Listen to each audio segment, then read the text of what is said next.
All right, so in the aftermath of this whole, Oshaki Foster, Shakur Stevenson situation, I do still want to talk about Oshaki Foster, but I want to kind of cool off on that for a little bit because I'm gonna probably say that Shakur Stevenson needs to fight Oshaki Foster 10,000 more times before he even locks in his next fight. That's just what it is. But there is this one fight. There is this one, I would say, legacy defining fight that is readily available to him at 130 pounds. And I do think it's a fight that could be made easier than Shakur Stevenson because they're with the same promoter, they're under the same umbrella. They deal with the same people, and that is Top Rank. That is Tyler DeBuff. That is the Bob Father, right? Brad Goodman, Bruce Trampler. Top Rank is what we're talking about.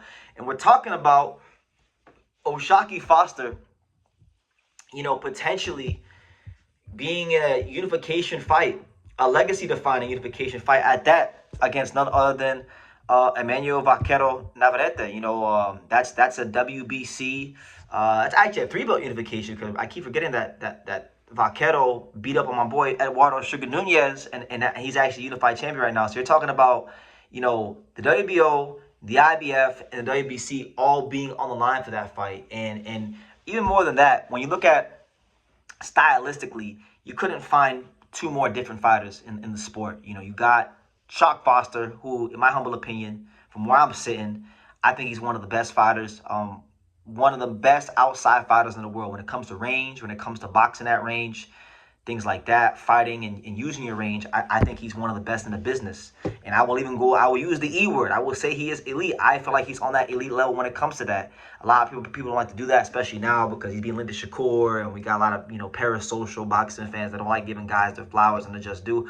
Shock Foster's up there. He's really, really good when it comes to the outside and controlling opponents. And I've always thought that about Shock Foster since I first watched him fight 6 years ago against Miguel Roman, right?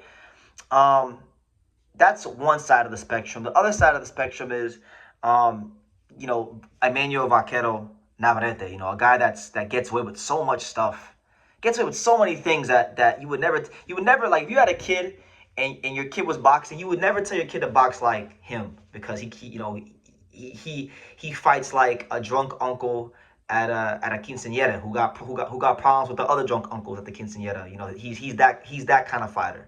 Um, his blend of range, um, cadence, awkwardness, punching power, punch placement, these things make him a very tough matchup stylistically for many fighters in the sport. So you would ultimately have a clash of styles. It's the Mexican style versus the Black American style. We know that the Black American Mexican matchup has been great throughout the years in boxing, right?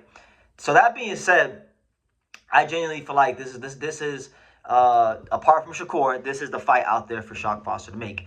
He can't make, from what he said, he sounds like he can't make 130 pounds much longer, and he is eyeing a little 135 to target bigger fights up there against the likes of Shakur Stevenson, Lamont Roach, and many others. So he wants to get this fight and solidify himself as the guy at 130. Because if he does do that, I know Anthony Kakachi's the other champion, but the winner of this fight is the guy at 130 pounds. Let there be no qualms. Let there be no ifs, ands, or buts about it. The winner of that fight will be the man at 130 pounds. And truth be told, I feel like that's a fight both guys need, really and truthfully. I know Vaquero has a potential Charlie Suarez match, but I still do want to see that rematch at some point because I feel like Charlie Suarez was getting to him.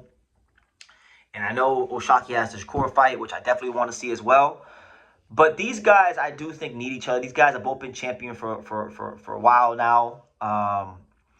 And Vaquero has never, like, to parrot to use an LDBC talking point, all right? He ain't never fought a slick Black American fighter. He ain't fought a slick Black American fighter, right? You can't really point to a guy on his resume that you could say, yo, this guy has Oshaki Foster style. You can't. Um, Not even close. Maybe the closest thing you could say is from the southpaw stance, maybe a guy like Ruben Villa, and he gave him fits. Dennis Baranchik, from with that Ukrainian style, he gave him fits. But he never really fought a Black American, outside fighter like an Oshaki Foster. And I would like to see him in there with that style.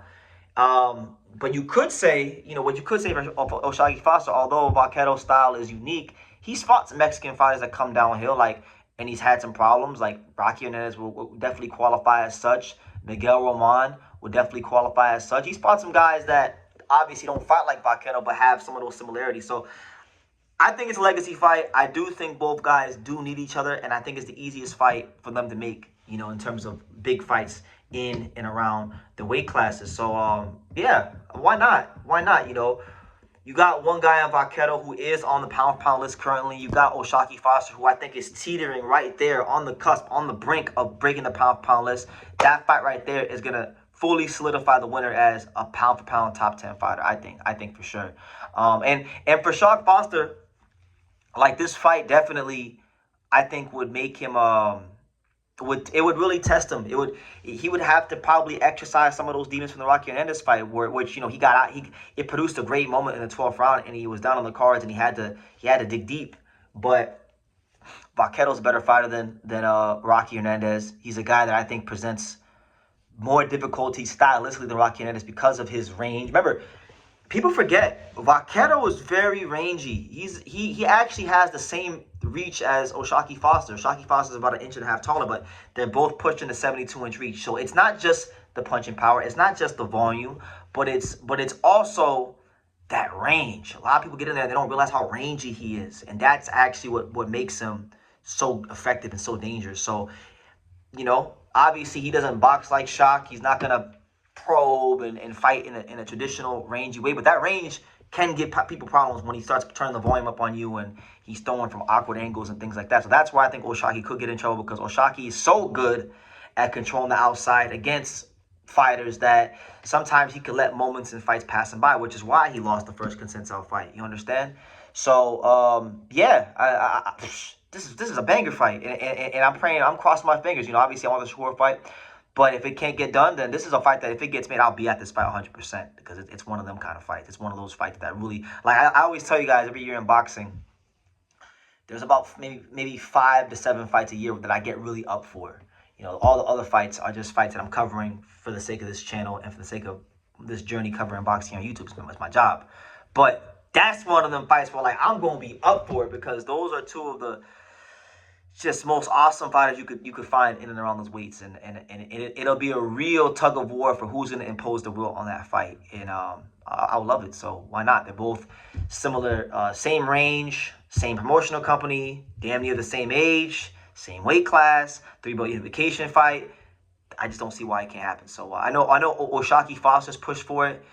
I don't think, just being objective here, I don't really think, if this fight never happens, I don't think it's on Shaquie Foster. I've heard him many times throughout the years be vocal about wanting this fight. I've heard him say that this is a fight that really is a big interest to him.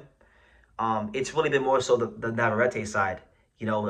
And look, Vaquero was managed and promoted by the same people that manage and promote Jaime Munguia and Rafael Espinoza, Zamper Promotions, and they got a particular way that they like to move fighters. So wouldn't shock me, you know, that Zamper and Fernando Beltran, they love to not fight guys like Shaquie Foster. It's part of their DNA. I'm experiencing that with Angelo Leo. You know, William Zepeda has probably fought more feather-fisted fighters in his weight class than anybody in boxing. So it's just how they move guys, you know, and they have a couple fights there for Vaquero. I think Espinoza and Vaquero could fight, but this is the fight that needs to happen. If y'all don't take nothing else from this video, this is the fight that if the Shakur fight can happen for Shaquie Foster, it needs to happen, and it needs to happen right now. And the great part about it is, apart from this, the winner of this fight being the man at 130, I also think the winner of this fight would be one of the front runners, one of the leading candidates for fighter of the year, because Vaquero just beat up on Sugar Nunez in the unification fight, big time knockout artist, things like that. You know, so that was a great win. Shaquie Foster just beat up on Raymond Ford, right? And Ford was a very highly respected fighter, former world champion, a guy that a lot of people thought would be him. So if either one of these guys is able to add like themselves, each other to their resume, along with one of those wins they got earlier in the year, they are going to be one of the front runners for fight of the year, in my humble opinion. So I'll just leave it at that. Y'all can leave what y'all want at that in the comments down below. And take the time to subscribe, and I will see you guys in the next video.